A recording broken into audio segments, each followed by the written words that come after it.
कानून आया है तहफ़्फ़ुज़ बुनियाद इस्लाम, मतलब 97% एक बयानिया ये आता है, एक मौक़िफ़ ये आता है कि इस मुल्क में 97% या 96% लोग मुसलमान हैं।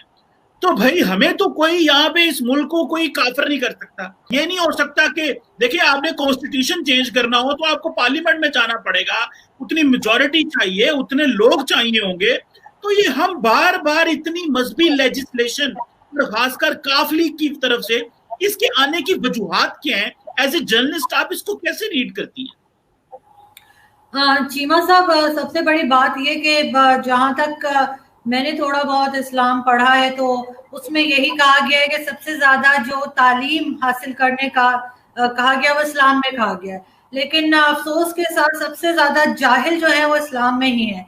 आप जैसे कह रहे थे यहाँ पे हम सब मुसलमान हैं और हर तरह के जो लोग यहाँ पे दूसरे मज़ाहिब के रहते हैं उनको तमाम राइट्स हैं, ऐसी कोई बात नहीं है। पहली बात तो हम सब यहाँ पे मुसलमान नहीं हैं, यहाँ पे दूसरे लोग भी रहते हैं जो किसी और मजहब को मानते हैं, वो भी रहते हैं और उनके साथ जो ज्यादती होती है, उनके साथ जो जुल्म होता है वो आप भी जानते हैं, मैं भी जानती हूँ। एक जरा सा मंदिर बनने जा रहा था तो यहाँ पे सबका इस्लाम खतरे में पड़ गया। यहाँ पे ये एक आदत सी बन गई है लोगों की कि वो मजहब को बेचते हैं। पाकिस्तान में पाकिस्तान वाहिद इस्लामिक कंट्री है जहाँ पे मुसलमानों को मार मार के मजीद मुसलमान बनाया जाता है। यहाँ पे आगे बढ़ने के क्यों बाकी कंट्रीज भी तो है ना, जैसे दुबई है और इसी तरह से बेशुमार इस्लामिक कंट्रीज है जो कि हमसे आगे हैं। हम जहालत में ही पीछे जा रहे हैं। कल भी मैं एक डिबेट देख रही थी एक इंडियन चैनल पे और हमारे यहाँ के 3 पैनलिस्ट गए हुए थे, तो एंकर ने उनसे पूछा कि अगर आप लोग कोई डोनेशन देंगे मंदिर बनने के लिए तो क्या मुसलमान नहीं रहेंगे? हर कोई आए बाएं शाएं कर रहा था, किसी एक से भी ये नहीं कहा गया कि हाँ जी मैं डोनेशन दूंगा तो मुझे कोई फर्क नहीं पड़ता, इस्लाम को उससे कोई नुकसान नहीं होता, मुझे कोई मुसलमान होने से निकाल नहीं देगा। ऐसा किसी ने भी नहीं कहा, सब अपनी अपनी इधर उधर के कबूतर उड़ाते रहे बैठ के, लेकिन ये बात नहीं कही। हमें इतना डरा दिया गया है कि अगर हम जरा सा भी कुछ गलत कह देंगे जो उनकी लोगों की मर्जी के खिलाफ होगा, मौलवियों की और जो सो कॉल्ड रिलीजियस स्कॉलर्स हैं, तो यहाँ पे देखा जाएगा, ना सुना जाएगा, ना पूछा जाएगा, सीधे सीधे मार दिया जाएगा। पाकिस्तान में किसी को मार देना बहुत आसान काम है। आप किसी के ऊपर भी कह दें जी ब्लास्फेमी लॉ लगा दें, इसने ये कह दिया वो कह दिया और उसके बाद मार देते हैं। हिस्ट्री में जब हुजूर अकरम थे तो आप मुझे बता दें कि कौन सा वाकया था जिसमें उनको किसी ने कुछ कहा और उसके ऊपर लोगों ने उस इंसान को मार दिया? कभी भी हमें हिस्ट्री में एक सिंगल चीज हम नहीं बता सकते। यहाँ पे मौलवी जो है वो हर एक का अपना अलग अलग जैसे मजहब है, हर एक का अलग इस्लाम है, कोई कुछ बताएगा कोई कुछ बताएगा। अहमदीज है, अहमदीज को हम मुसलमान तो क्या हम उनको इंसान ही नहीं समझते। हमारे यहाँ तो सऊदी अरब की हम ऐसे जैसे सऊदी अरब हमारा माई बाप लगता है, हर चीज में हम सऊदी अरब को फॉलो करेंगे, चाहे वो कुछ भी कर रहा हो, वो अमेरिका जो कहता है सऊदी अरब वही करता है। ये चीज हमें समझ में नहीं आती। लेकिन हाँ, भारत हमारा दुश्मन है, जो हमारी जबान समझता है, हम जिसके जैसे कपड़े पहनते हैं, जिसके जैसे दिखते हैं, जिसके जैसे बोलते हैं, जिसके जैसे खाने खाते हैं, वो हमारा दुश्मन है। वैसे दुश्मन तो है, ये तो आप ये करें, समझ नहीं आती। दुश्मन तो है, इसमें तो कोई शक नहीं है। नहीं नहीं चीमा साहब, उनकी पॉलिसीज से आप इख्तिलाफ कर सकते हैं, आप उसे दुश्मन नहीं कर सकते कि उनके पॉलिसीज हमारी भी ऐसी हैं जो बहुत सी कंट्रीज को पसंद नहीं है। हम ऐसे ही तो FATF में नहीं गए हुए ना, हमें कोई हार पहना के हमने कोई अच्छा काम तो नहीं किया था जो हम FATF में डाला गया है। हमारी पॉलिसीज के ऊपर भी हमें देखना चाहिए, जब तक हम अपनी गलतियां नहीं निकालेंगे नहीं सही होगा कुछ। हाँ, चाइना हमारा दोस्त है, चाहे वो हमें 200 जूते मारे हम कुछ नहीं बोलेंगे, लेकिन कोई भी परफेक्ट नहीं है, ना भारत परफेक्ट है, ना चाइना और ना हम। सिर्फ हमें एक दूसरे को बर्दाश्त करना सीखना होगा।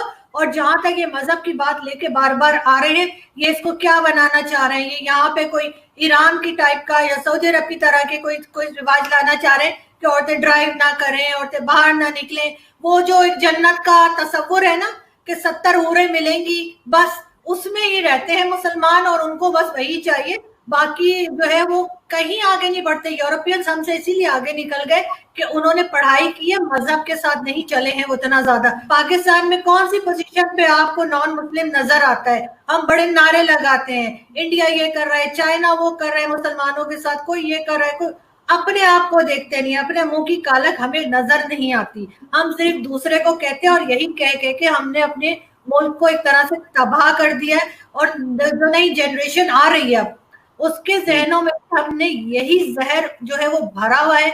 और आई एम वरीड के आगे जाके शायद हमारे जैसे जो हम 3 लोग या 4 लोग बैठे थे, हमारे जैसे लोग भी नहीं मिलेंगे, सिर्फ इसी किस्म के फ्रैटिक किस्म के मौलवी बैठे होंगे जो कहते हैं तस्वीर हराम है, मोबाइल हराम है, और ना कैमरे से हटने को तैयार है, ना मोबाइल छोड़ने को तैयार है। हर चीज, भाई ऊंट पे जाओ नाच करते, क्यों जहाज में बैठते हो, क्यों काफिरों की बनाई हुई चीजें इस्तेमाल करते हैं। मुझे तो सच्ची चीमा साहब आप हंस रहे हैं कि मैं यकीन करें, मुझे इतना गुस्सा आ रहा है लोगों के ऊपर कि इन्हें कोई काम नहीं, अजीब अजीब किस्म के बिल लाते रहते, ना हेल्थ पे काम करते हैं, ना एजुकेशन पे काम करते हैं। लोग यहाँ पे भूखे मर रहे हैं, बिल देने को पैसे नहीं है, किसी का ऊपर कुछ काम नहीं हो रहा। हाँ, मजहब को पॉलिश कर करके लेकर आते हैं, हर एक अपना मजहब लाके वो बताएगा कि मैंने और जहरा ने दुपट्टे क्यों नहीं पहने, चीमा साहब ने दाढ़ी क्यों नहीं रखी, दाढ़ी का डिजाइन क्या होना चाहिए। मतलब बिल्कुल जैसे कहते हैं दिमाग खाली हो गए लोगों के। और दूसरा ये कि हमारे यहाँ तो ये हमेशा से रिवाज रहा है कि हम अपनी हिस्ट्री भी जो है वो बच्चों को गलत पढ़ा रहे हैं।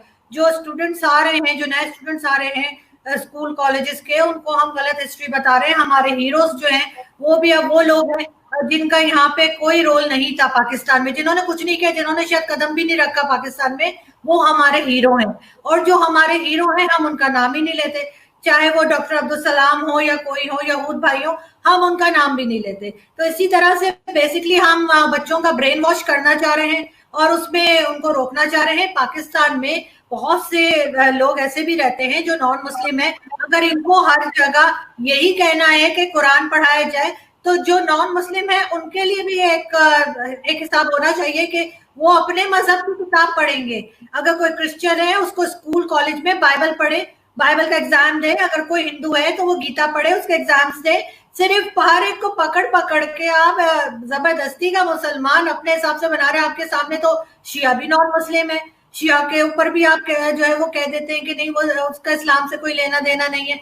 तो इस तरह की चीजें लाके लोगों को रोकना, बच्चों को गलत हिस्ट्री पढ़ाना, गलत तरीके से मजहब पर सिखाना, ये तो हमारे हमेशा से रिवाज रहा है। हम जगहों के नाम बदल देते हैं और ऐसे नाम, जैसे लालपुर, फैसलाबाद उसका नाम रख दिया है। मुझे बताएं शाह फैसल कब गया था लालपुर, कब उसने वहां पे जाके कदम रखा था, कब चाय पी थी, कब पकौड़े खाए थे, मुझे तो पता नहीं। अगर किसी को पता है तो मुझे बता दे।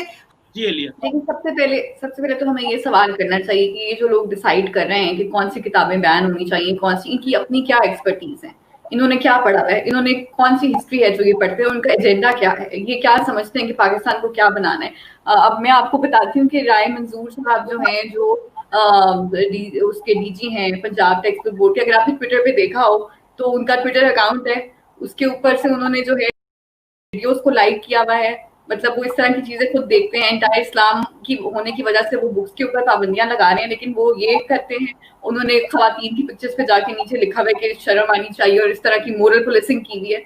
तो मतलब वो उनका अपना क्या कॉन्डक्ट है, ये भी तो हमें देखना चाहिए ना। ये कैसे वो डिसाइड कर सकते हैं कि ये कौन सी किताब बैन होगी और कौन सी नहीं, उनकी क्या उस मैटर के ऊपर उनकी क्या इतनी गिरफ्त है, क्या वो सोच अपनी कोई रखते हैं कि कौन सी जो है वो, और उनको क्या पता है पाकिस्तान का जो इंटेलेक्चुअल जो एक होना चाहिए हमारा लेवल, उसके बारे में।